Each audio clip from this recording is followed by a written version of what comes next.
إن الحمد لله نحمده ونستعينه ونستغفره ونعوذ بالله من شرور أنفسنا ومن سيئات أعمالنا من يهده الله فلا مضل له ومن يضلل فلا هادي له وأشهد أن لا إله إلا الله وحده لا شريك له وأشهد أن محمدا عبده ورسوله أما بعد يا أيها الذين آمنوا اتقوا الله حق تقاته ولا تموتن إلا وأنتم مسلمون أما بعد فإن خير الحديث كتاب الله وخير الهدي هدي محمد صلى الله عليه وسلم وشر الأمور محدثاتها وكل محدثة بدعة وكل بدعة ضلالة وكل ضلالة في النار اما بعد. محترم حاضرین، توحید کے اوپر یہ بڑی جامع کتاب ہے. شیخ محمد بن سلیمان التمیمی رحمہ اللہ علیہ کی، مجدد دعوت الاسلامیہ، شیخ الاسلام، سعودی کے بہت بڑے مجدد گزرے ہیں. توحید پر لکھی جانے والی کتابوں میں سے بہت جامع کتاب جو مجھے لگی وہ یہ ہے. تو ہم انشاءاللہ اب اس کتاب کو پڑھیں گے، یعنی ہمارے جو درس ہوں گے اس درس میں ہم اس کتاب کو ختم کرنے کی کوشش کریں گے.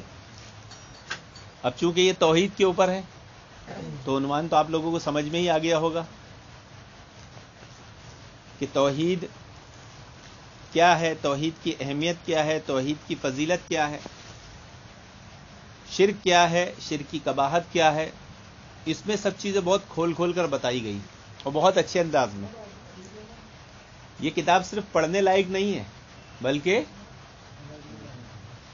اس کو چھاپ کے ڈسٹریبیوٹ کرنا، بانٹنے لائق کتاب. توحید پر اتنی کھل کے بات بہت کم کتاب میں دیکھنے کو ملی ہے. لکھتے ہیں کہ رب کائنات آپ پر اپنی رحمتوں کی بارش کرے. آپ کو معلوم ہونا چاہیے کہ توحید صرف اللہ تعالیٰ کی عبادت کا نام ہے جو تمام انبیاء علیہ السلام کا دین ہے، جسے اللہ تعالیٰ نے ان کو دے کر اپنے بندوں کی طرف مبعوث فرمایا. سب سے پہلے رسول نوح علیہ السلام تھے جو اپنی قوم کی طرف اس وقت بھیجے گئے جبکہ انہوں نے ود، سوا، یغوث، یعوق، نصر جیسے صالح کے بارے میں غلو سے کام لیا. اور آخری رسول رحمت العالمین محمد رسول اللہ صلی اللہ علیہ وسلم ہیں جنہوں نے ان صالح کی مورتیوں کو توڑا. مقدمے میں یہ بات بتایا انہوں نے. اب سوال یہ آئے گا کہ پہلے رسول کون تھے؟ نوح علیہ السلام. ہاں، کلک ہوئی بات، کلک ہوئی بات. اصل میں آدم علیہ السلام نبی ہیں. رسول اور نبی کا فرق کیا جاتا ہے. ویسے تو کوئی فرق نہیں ہے، لیکن اصطلاحی معنوں میں، لغوی معنوں میں کوئی فرق نہیں. نبی، رسول، رسول نبی ایک ہی ہوتے ہیں. لیکن مسائل ایسے آتے ہیں کہ بعض پر شریعت نازل کی جاتی ہے، بعض پر نہیں کی جاتی. اب 1,24,000 انبیاء علیہ السلام آئے تو کیا سب پر آسمانی کتابیں اتری؟ سب پر صحیفے اترے؟ 25 کا ذکر ہے تو کیا 25 کتابیں ہیں؟ کتابیں کتنی تھی؟ 4. صحیفے ہیں اور بھی کچھ جو ہمارے علم میں نہیں ہو سکتا، اللہ تعالیٰ نے دوسروں کو بھی دیے ہوں اور ان کی سب باتوں کو جمع کر کے چاروں میں لا دیا ہو. تو رسول اس کو کہتے ہیں جس کی طرف شریعت نازل کی جائے. باقی نبی تو ہوتا ہی ہے. تو شرک جو شروع ہوا وہ کہاں سے شروع ہوا تھا؟ نوح علیہ السلام کی قوم میں. آدم علیہ السلام کی قوم میں نہیں ہوا تھا. تو پھر شریعت ان کو اس حساب سے دی گئی. تو یہ بتانے کا مقصود یہ ہے کہ جو شرک جہاں سے شروع ہوا تھا تو وہاں پر پہلے سب سے پہلے کون تھے؟ سب سے پہلے کن کا شرک شروع ہوا؟ نوح علیہ السلام کا. تو سب سے پہلے نبی ان کو شرک کے طور پر بنایا گیا. وہ اس کا یہ مطلب نہیں ہے کہ آدم علیہ السلام پہلے نبی نہیں ہے. پھر اس میں کیا بتایا گیا کہ پہلے رسول وہ تھے جنہوں نے اس شرک کا رد کیا، اور آخری رسول کون تھے؟ محمد رسول اللہ صلی اللہ علیہ وسلم، جنہوں نے آ کر ان کی مورتیاں توڑی. یعنی وہ شرک جو شروع ہوا تھا نوح علیہ السلام کے دور سے، وہ بڑھتے بڑھتے بڑھتے بڑھتے کہاں پہنچ گیا کہ وہ اس کی مورتیاں بن گئی. کیا ہو گئی؟ مورتیاں بن گئی. جیسے ہمارے وہاں پایا جاتا ہے.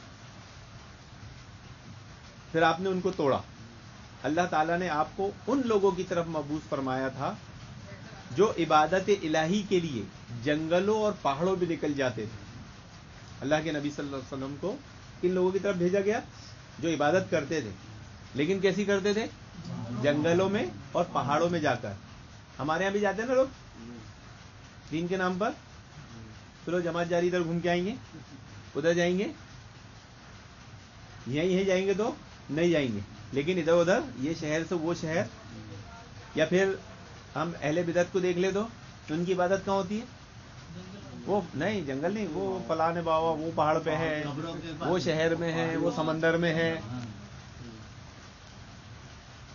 تو ان لوگوں کی طرف مبعوث فرمایا جو جنگلوں پہاڑوں میں نکل جاتے تھے، حج کرتے تھے، صدقہ کرتے تھے، خیرات کرتے تھے، کثرت سے ذکر الہی کرتے تھے. وہ سب کام کرتے تھے جو آج کا مسلمان کر رہے ہیں. لیکن بعض صالحین ملائکہ، عیسیٰ اور مریم وغیرہ کو اپنے اور اللہ تعالیٰ کے درمیان واسطہ بناتے تھے اور کہتے تھے کہ ہم ان کے ذریعے اللہ رب العالمین کا قرب چاہتے ہیں اور اللہ تعالیٰ کی جناب میں ان سے شفاعت چاہتے ہیں. کیا کرتے تھے وہ؟ ان کا شرک کتنا تھا؟ بس وسیلے والا. وہ اپنے اور اللہ کے درمیان کیا کرتے تھے؟ واسطہ بناتے تھے کسی نیک صالحین کا، ملائکہ کا، انبیاء کا، یا نیک اولیاء اللہ کا. یا پھر ایک بات مزید آگے آئے گی، ایسی مخلوق کا جو گناہ نہیں کرتی، جیسے دیوار، پیڑ پودے، یہ دروازہ، یہ پنکھا، یہ گناہ کرتا ہے؟ پتھر، ندی، نالے گناہ نہیں کرتے. آگے وہ بات آئی. تو کیا کرتے تھے؟ صرف واسطے والا شرک کرتے. کائے والا؟ اس بات کو ہی خاص سمجھنا ہے. یہی چیز آج امت میں پائی جاتی ہے. مشرکین مکہ اس کی وجہ سے مشرک کہلائے، اور وہی کام آج کا مسلمان کرے گا تو پکا مسلمان. ایسا ہو سکتا ہے کیا؟ نہیں ہو سکتا. چنانچہ اللہ تعالیٰ نے ان کی طرف رسول کو مبعوث فرمایا تاکہ ابراہیم علیہ السلام کے دین کی تجدید کرے اور بتائیں کہ یہ تقرب اور اعتقاد صرف اللہ تعالیٰ کا حق ہے. دو چیزیں اس پہ خاص ہے. اس واسطے وسیلے میں جو بات اپنی گزشتہ ہفتے چھوٹی تھی، جو بھائی کہہ رہے تھے، کیا کہہ رہے تھے؟ برکت کہہ رہے تھے نا. یہاں وہ بات آئی کہ ابراہیم علیہ السلام کے دین کی انہیں اللہ کے نبی صلی اللہ علیہ وسلم نے تجدید کی، اور انہیں کیا بتایا؟ مشرکین مکہ کو کیا بتایا؟ کہ یہ تقرب اور اعتقاد صرف اللہ تعالیٰ کا حق ہے.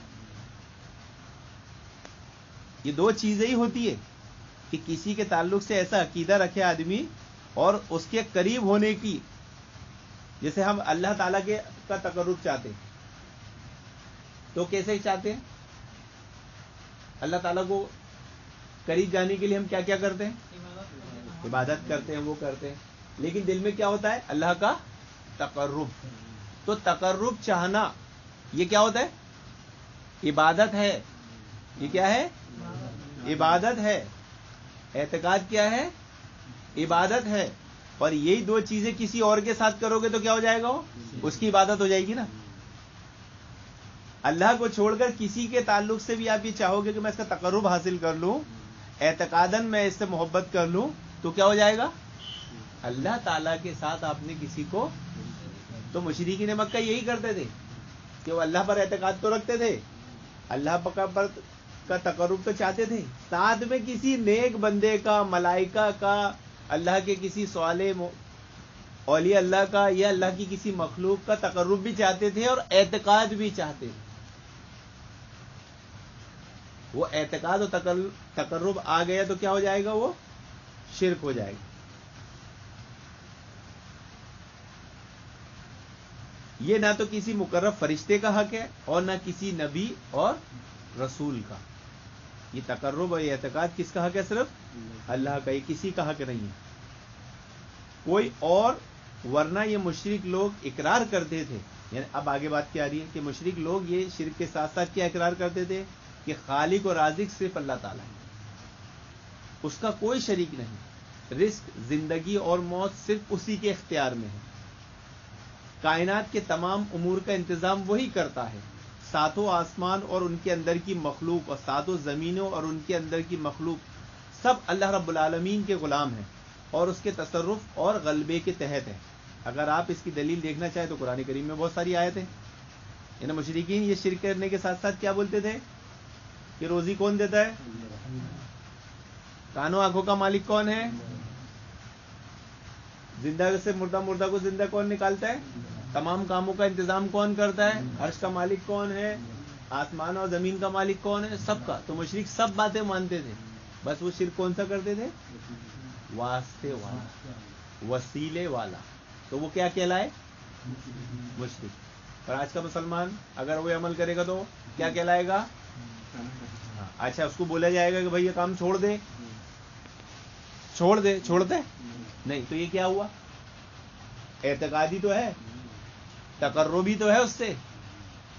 اگر ہم کو پتہ چل جائے کہ بھائی اس میں کوئی شرک کی چیز پائی جا رہی ہے جو ہمارے علم میں نہیں ہے اور ہمیں کوئی بتا دے تو ہم کیا کریں گے، فوراً ارے غلطی ہو رہی تھی، چھوڑ دے گا آدمی، کیونکہ اس کا اعتقاد ہے ہی نہیں، اس کا تقرب اس سے ہے ہی نہیں، جہاں ہوگا نا وہاں چھوڑے گا ہی نہیں۔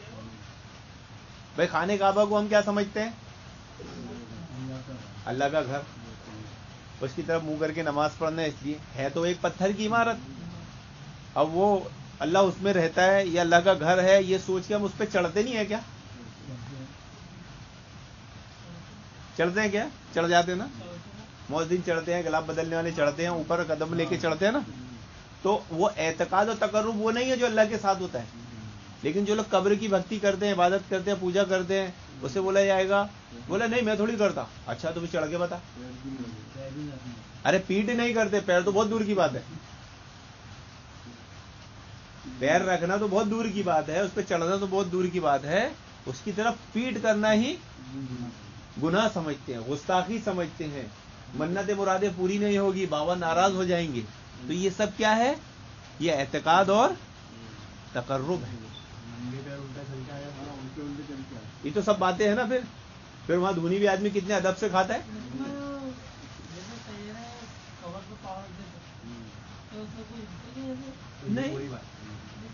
نہیں وہ تو قبر پہ کوئی جان بوجھ کے تو پیر نہیں رکھتا، بھائی یہ قبر ہے کوئی پیر رکھ کے کھڑا ہوگا کیا، لیکن قبرستان میں تو کوئی جگہ ہی نہیں محفوظ رہتی، اگر آدمی ایسے قبرستان بھی اصل میں ڈھنگ کے نہیں ہے، جو قبرستان ہونا چاہیے نا وہ غلط طریقے سے بنے۔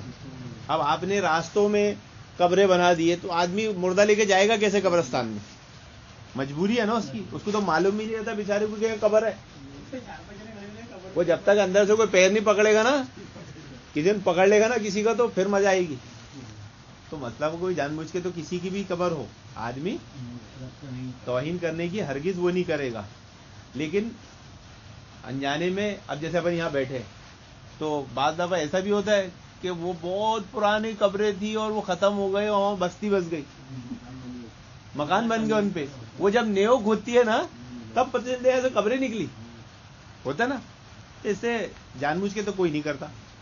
اب اگر آ جائے تو اس کا ایک طریقہ ہے، جیسے انشاءاللہ اپنی پلاننگ ہے کبھی اپنا ہو قبرستان لیے تو اپن ایسے ہی قبرستان بنائیں گے کہ اس میں باقاعدہ قبر میں دفن کرنے کے سیریل رہتے، راستے بنے رہتے، باقاعدہ سیریل وائز قبریں رہتی ایسی، تو ادھر سے دفن ہونا چالو ہوگا ایسا گم گم گم گم گم گم کے جب یہاں آخری آئے گا تو پھر واپس شروع پہلا والا، اس سے ہٹ کے کسی کو دفن نہیں کرنے دیا جائے گا کہ بھائی میری اپنے یہاں کیسی چلتی ہے، میرے خاندان کا قبرستان ہے تو وہ میں یہیں کروں گا، یہ میری دادی کی قبر ہے، یہ میرے دادا کی ہے، تو اس کے بیچ میں گھس جاتا ہے آدمی، یہ چلتا نا، تو وہ اتنا ایریا، جیسے آپ جاؤ گے قبرستان میں تو اتنا سارا ایریا اپنے خاندان کا بک رہتا ہے، کچھ بھی انتقال ہوا اپنے گھر کا تو کہاں جاتے ہیں اپن، اپنے خاندان میں، اور اتنی کچھ دادا ادھر ہے، ہمارے پوتے کو ادھر رکھنا، بھائی کو ادھر رکھنا، اماں کو ادھر رکھنا، وہ ایسی چلتی، تو وہ اصل میں سب بد انتظامی ہے، انتظام ہونا چاہیے، قبرستان ایسا ہو طریقے سے، ایسا ہو، اصل میں اسلام کفار دیکھے گا تو کیا سوچے گا، بولے دیکھو کیا حال ہے ان کی قبروں کے، ہونا ہی چاہیے ترتیب سے ہو۔ آپ سعودی چلے جاؤ، سعودی کے قبرستان دیکھو کیسے دکھتے، ذرا بھی حرمتی نہیں ہوتی، باقاعدہ سیریل وائز قبریں بنی ہیں، بیچ میں سے راستے ہیں چلنے کے، اب آدمی کو تو اکیلا چلنا ہی اس کا لیے مشکل ہے. اکیلے چلنے میں قبر پہ پیر چلا جاتا ہے, جنازہ لے کر کیسے چلے گا وہ؟ کیونکہ ادھر بھی لوگ اور ادھر بھی لوگ, اور چوڑائی بھی ہو جاتی ہے. تو اتنی پگڈنڈی میں آدمی کا پیر قبر پہ آ جاتا ہے, تو اتنے چوڑے میں کیا ہوگا؟ تو یہ اصل میں ہماری ذمہ داری ہے. میں کبھی قبرستان جاتا ہوں نا, بہت دل دکھتا ہے. ابھی تو میں گیا اس دن میرے بیٹے کی اس پہ, تو میرے کو اتنا افسوس ہوا پوچھو مت. میں کوئی قبر ہی نہیں ملی, کدھر سے ادھر ہی تو کیے تھے. وہ وہاں جگہ گھوم جاتی ہے. میں جا کے پوچھا, بولے نہیں یہاں تو جھاڑ ہو گیا. تو وہ راستہ ادھر سے چلا گیا, جو پہلے راستہ تھا نا وہ راستہ ہی بدل لیا انہوں نے, پاؤٹی بدل دی ہے. جیسے میں نے اپنے بیٹے کو, میرے گھر والے خاندان کا تو کہ چلو بیٹا کو یہاں تدفین ہوئی تھی, اب اس دن یزید ضد کیا چلو معاویہ کی قبر پہ. میں صبح صبح فجر بعد بچوں کو لے کے چلا گیا, جا کے دیکھ رہا ہوں میرا قبر کدھر ہے یاد بھی نہیں آ رہا ہے. تو ایک سے پوچھا یہ کیا مان رہا ہے؟ بولا وہ بارش میں راستہ چینج ہو گیا, کیا ہے وہ پوٹی ادھر سے بن گئی. اب کم سے کم سیریل وائز قبر ہو, جیسے ایک نمبر ہو, ایک نمبر سے قبر شروع ہوئی, 500 قبریں تھی, ہے نا. اپن نے اپنے گھر والوں کو کتنے پہ بھائی 10 نمبر تھا, 15 نمبر تھا, 20 نمبر تھا, ہمیشہ یاد رہے گا. آدمی وہاں جا سکتا ہے, کر سکتا ہے, انتظام ہوگا, اچھے سے ہوگا, ترتیب سے ہوگا. اور یہ اشکال کے بھائی پیروں پہ قبر چلے جاتا ہے, گستاخی بے حرمتی سے آدمی بچ جاتا ہے. تو آج یہ ہمارے یہاں بد انتظامیہ بہت ہے. جا کے قبرستان کا حال دیکھو, کتے گھومتے رہتے اندر, کوئی سور گھومتے رہتے. صحیح بات ہے, کتے تو میں دیکھا ہی ہوں, سور بھی گھومتے رہتے. اور قبرستان ہی ایسا ہے, اتنا ڈراؤنا کہ آدمی جانے والا بھی نہیں جاتا ہوگا. ابھی جن لوگوں کے ہاتھ میں انتظام ہے, اللہ تعالیٰ ان سے پوچھے گا نہیں کیا کہ تم سے اتنا سا کام نہیں ہو رہا تھا دین کا؟ کوئی بہت بڑا کام ہے کیا وہ؟ اس کی دیکھ بھال کرنا, اس کی باؤنڈری گھیر دینا, اس کا تھوڑا منظم طریقے سے کر دینا بہت بڑا کام ہے. سب ارے اتنی بڑی بڑی جھاڑیاں ہو گئی تھی واللہ کہ میرے بیٹے کے انتقال کے بعد بارش کا موسم میں جب جایا نا, میں قبرستان سے ریٹرن آ گیا. ٹھیک ہے, اپن تو چلے آئیں گے, وہ بچہ چھوٹا سا کدھر جائے گا. اتنی بڑی بڑی جھاڑیاں کہ کتے سور اس میں دکھتے بھی نہیں ہیں, صفائی تک بھی نہیں کروا رہے قبرستان کی. وہ تو چھوڑو, جس پر رجسٹر آتا ہے اس میں انٹری ہوتی ہے, جس کے اوپر اپنے جیسے کچھ کارنامہ ہو جاتا ہے تو پولیس والے بھی آتے ہیں, اس پہ پورے کاروائی ہوتی ہے اس کے اوپر. تو وہ ان کا بچہ لے کے کھیل رہا تھا, وہ بچہ کتاب سے. تو میں نے اور ایک بار سرفراز بھائی نے ہم نے دیکھے, اس کی میت میں گئے تھے ہم, تو ان کو بہت ڈانٹے. تو بھیا لال انہوں نے فون کر کے ان کو بلایا, بولے بھگا ان کو, بولے یہاں سے. ارے ان کی کیا ہے, اوپر سے نیچے تک تو وہی لاپرواہی ہے بھائی. نیچے والے میں کبھی وہ نہیں ہوتا, کرپشن چالو ہوتا ہے گھر میں. بچہ آپ کا بگڑے گا تو بچہ بگڑا ہوا نہیں ہے, وہ 100% گھر کے کسی بڑے کو دیکھ رہا ہے. گھر کے بڑے کو دیکھ کر ہی بچے سیکھتے. تو کرپشن یعنی سسٹم جو لوز ہے وہ اوپر سے ہی ہے, تو نیچے والا کا کیئر کرے گا بھائی. اوپر والے کوئی ذمہ داری نہیں کر رہا, وہ سور گھسا رہا ہے, کتے گھسا رہا, بیچارہ کیا کرے گا؟ شکایت تم اس کے بعد کرنے جاؤ گے. تو لوز اوپر سے ہی ہے. اور پھر اپنا کیا پرانے قبرستان ہے, جس کی جہاں مرضی آ رہی ہے وہ چل ہی رہے, پنچایتی کام ہے. ترتیب ایسی ہونا چاہیے, باقاعدہ سے سیریل وائز پورے راستے ہوں, آدمی وہاں سے لے جا رہا ہے, تدفین آرام سے ہو جا رہی ہے, باری سب کی آ رہی ہے, نمبرنگ سب کے آ رہے ہیں, پھر وہ چیز ہو تو مزہ آتا ہے. تو آج کے خطاب میں ہم نے اتنا سمجھے کیا کہ مشرکین مکہ کیا کرتے تھے, اپنے اور اللہ تعالیٰ کے درمیان واسطہ رکھتے تھے, اور نیک لوگوں کا, ملائکہ کا یہ اشکال کو دور کر لیتے ہیں کہ کیا وہ الوہیت میں شرک کرتے تھے, ربوبیت میں کرتے تھے, اسماء و صفات میں. تو وہ الوہیت میں کرتے تھے, کائے میں, عبادت میں. واسطہ رکھنا, وسیلہ رکھنا, یہ کیا ہوتا ہے؟ عبادت ہوتا ہے. وسیلہ کیا ہے؟ ہم وسیلہ لگاتے ہیں, اس کا مطلب کیا ہے کہ ہمیں کس کا وسیلہ لگانا چاہیے, کس کی عبادت کرنا چاہیے؟ صرف اللہ کی. کسی اور کا وسیلہ لگائیں گے تو وہ کیا ہو جائے گا؟ شرک ہو جائے گا. سیدھی بات ہے. تو اس پر چند آیتیں, سورۃ الیونس کی آیت, قل من یرزقکم من السماء والارض ام من یملک السمع والابصار ومن یخرج الحی من المیت ویخرج المیت من الحی ومن یدبر الامر فسیقولون اللہ فقل افلا تتقون. ذرا ان سے پوچھو کہ زمین آسمان میں روزی کون دیتا ہے؟ اللہ. تمہارے کانوں میں آنکھوں کا مالک کون ہے؟ اللہ. زندہ کو مردہ کو کون نکالتا ہے؟ اللہ. تمام کاموں کی تدبیر کون کرتا ہے؟ تو کہیں گے اللہ. جھٹ کہہ دیں گے اللہ. پھر آگے اللہ تعالیٰ نے سورۃ المومنون میں فرمایا کہ کل لمن الارض ومن فیہا ان کنتم تعلمون، زمین آسمان میں جو کچھ ہے سب کا مالک کون ہے؟ اللہ۔ پھر آگے اسی سورہ میں فرمایا کہ قل من رب السماوات السبع ورب العرش العظیم سیقولون للہ قل افلا تتقون۔ ان سے پوچھتے ہیں کہ ساتوں آسمان زمین کا مالک کون ہے، تو کیا کہیں گے؟ اللہ۔ عرش کا مالک کون ہے، تو کہیں گے اللہ۔ تو پھر اللہ تعالیٰ کہہ رہے پھر تم سمجھتے کیوں نہیں؟ پھر یہ سب چیزوں کے کہنے کے بعد کہ جب تم فوراً کہتے ہو قل افلا تتقون، پھر تم ڈرتے کیوں نہیں؟ قل ان کنتم تعلمون۔ پھر اس کے بعد اللہ تعالیٰ کہہ رہے قل فأنا تسحرون، یعنی کہ تم پہ جادو کہاں سے پڑ گیا کہ تمہیں اتنی سی آسان سی بات سمجھ میں نہیں آتی؟ قل من بیدہ ملکوت کل شیء وہو یجیر ولا یجار علیہ ان کنتم تعلمون، کہ یہ زمین و آسمان میں بادشاہت کس کی ہے؟ اللہ۔ اور پناہ کون دیتا ہے؟ اللہ، اس کے سوا کوئی پناہ دیتا ہے نہیں۔ تو سیقولون للہ، جھٹ کہہ دیتے تھے مشرکین، کیا کہتے تھے؟ اللہ، یعنی ربوبیت میں شرک نہیں کرتے تھے۔ تو یہ بات ثابت ہو گئی کہ وہ مندرجہ بالا آیات میں مذکور اشیاء کا اقرار کرتے تھے، اس کے باوجود اس توحید میں داخل نہیں سمجھے گئے جس کی رسول صلی اللہ علیہ وسلم نے دعوت دی تھی۔ بات کلیئر ہوئی کہ جو اس طرح کا شرک یا کام کرے گا تو وہ توحید کا اقراری بھی اگر ہوگا تو وہ اس توحید میں شامل نہیں ہوگا۔ کیوں؟ کیونکہ یہی کام مشرکین مکہ کرتے تھے، وہ اس توحید سے خارج سمجھے گئے، اور آج کا کوئی مسلمان اگر یہ کام کرے گا تو وہ بھی اس توحید سے خارج سمجھا جائے گا۔ اللہ رب العالمین سے دعا ہے کہ اللہ رب العالمین ہم تمام مسلمانوں کو توحید کو سمجھنے اور شرک سے بچنے کی نیک توفیق عطا فرمائے، آمین یا رب العالمین۔ وآخر دعوانا الحمدللہ رب العالمین۔ اصل میں جنازہ میں جانا ہے، اس کے لیے آج خطاب کو مختصر کیا گیا ہے۔ لیکن آپ نے جو وسیلہ کا بتایا تو یہ نیا کانسیپٹ آیا سب کے سامنے۔ ہاں، یہ تو کیا سمجھتے تھے کہ بت جو ہے تو ان کی پوجا کرتے تھے، ہاں، لیکن خاص وسیلے کا معاملہ تھا، وہ وسیلہ ہی والے بت تھے وہ۔ وسیلے والے بت تھے، لیکن یہ سمجھتے تھے کہ جیسے ہندو لوگ پوجا کرتے ہیں تو ہندو خود وسیلہ لگاتے نا، وسیلہ ہی ہے۔ میں تو اس سے پہلے ہی بتایا ہندوؤں کا بھی وسیلہ ہی ہے۔ اور کوئی عالم ہندوؤں کا کیا مسئلہ ہے؟ کانسیپٹ نہیں نکالا تھا اس میں۔ ہندوؤں کا کیا وسیلہ ہے کہ بھگوان ان کا کون ہے اصل میں؟ اوم ہے، مین ہے وہ، مین جو ہے وہ کون ہے؟ نرنکاری کون ہے؟ وہ اللہ ہی ہے۔ اور اس کے اوتار کون ہے سب؟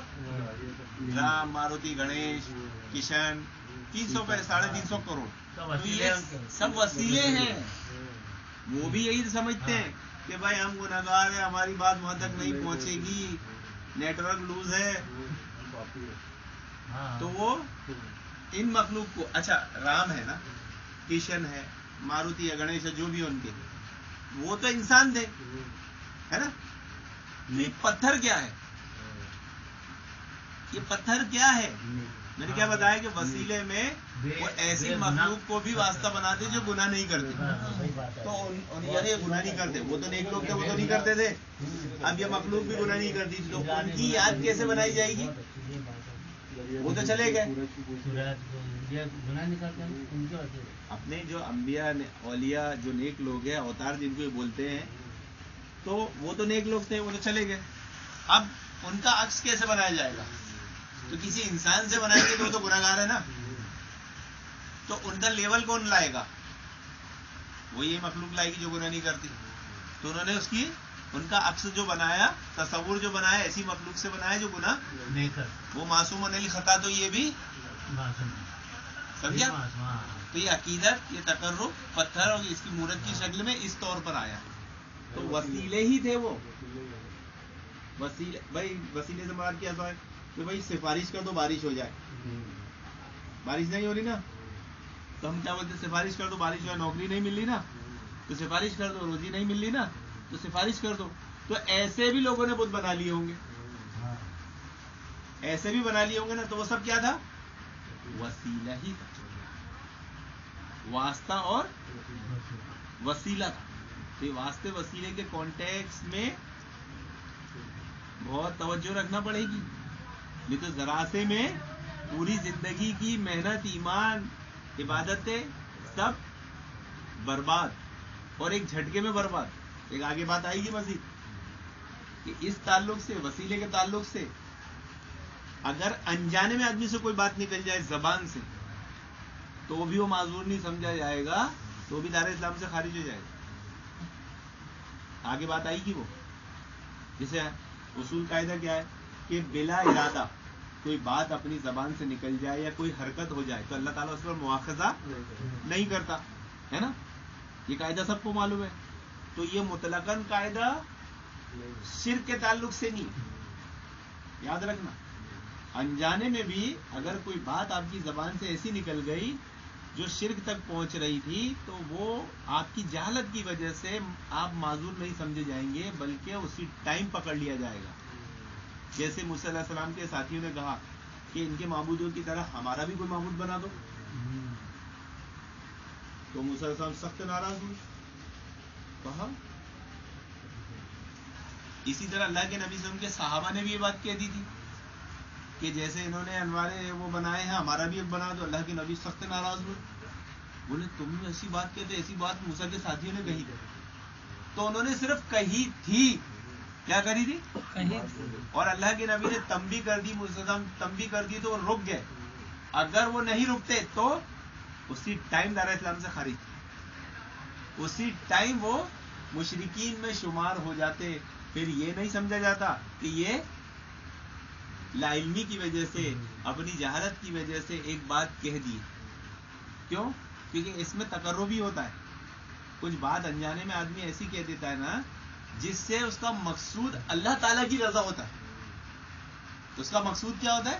کوئی بری بات نہیں ہوتی. مشرکین جو بات کرتے تھے تو وہ کوئی بری بات تھوڑی کرتے تھے کہ کسی کو گالی دیتے تھے، نہیں، بلکہ ان کا مقصود ہی کیا ہوتا تھا؟ اللہ تعالیٰ کی رضا. تو انجانے میں ایسی بات بولتے تھے وہ اللہ کو خوش کرنے کے لیے کہ الٹا اللہ کو ناراض کر دیتے تھے. تو انجانے میں توحید کے مخالف کوئی بات زبان سے آدمی کی نکلی، جیسے مشرکین کی نکلی تھی کہ یہ اللہ کے نیک بندے ہیں، اللہ تعالیٰ ان سے محبت کرتا ہے، ہم ان سے محبت کریں گے، اللہ تعالیٰ ہم سے محبت کرے گا، ہم ان کا وسیلہ لگائیں گے، اللہ تعالیٰ ہماری پکار سنے گا. تو یہ چیز الٹا اللہ کو راضی کرنے کے بجائے کیا کرے؟ ناراض کر دیتی. اور ناراض ہو جاتے تھے. پوائنٹ کو دھیان رکھنا ہے، ذہن میں رکھنا بہت ضروری ہے. اللہ رب العالمین سے دعا کہ اللہ رب العالمین ہمیں توحید سیکھنے سے، اس سے بچنے کے لیے توفیق عطا فرمائے، توحید کے تقاضوں کو سیکھنے کے لیے توفیق عطا فرمائے. آمین یا رب العالمین. وآخر دعوانا الحمدللہ. شیخ نکلوں گا، مگر 10:30 بجے کا جنازہ ہے.